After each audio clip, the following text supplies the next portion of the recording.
அதிர்ஷ்ட வர்ணம்னு இருக்கு. அதிர்ஷ்ட வர்ணம்னு உங்களுக்கு தெரியும்.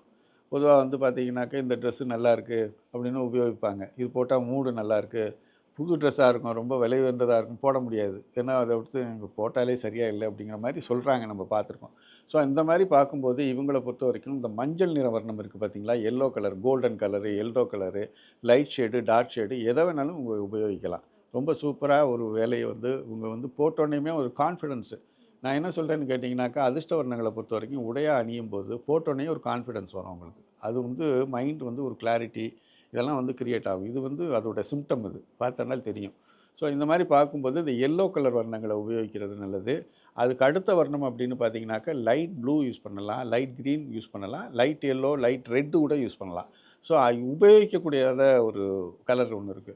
அது பார்த்தீங்கன்னாக்கா, கருப்பு நிற வர்ணங்கள் உபயோகிக்கக்கூடாது. கருப்பு நிற வர்ணங்களோ, ஆழ்ந்த நீல வர்ணங்கள்னு சொல்லக்கூடியது ப்ரவுன் கலர். இந்த 3யும் யூஸ் பண்ணக்கூடாது. ப்ரவுன் கலர்ங்கிறது உங்களுக்கு தெரியும் காஃபி கொட்டை வடிவத்தில வர்ணங்கள் இருக்கக்கூடிய இந்த 3யும் தவிர்க்கிறது ரொம்ப நல்லதும்மா.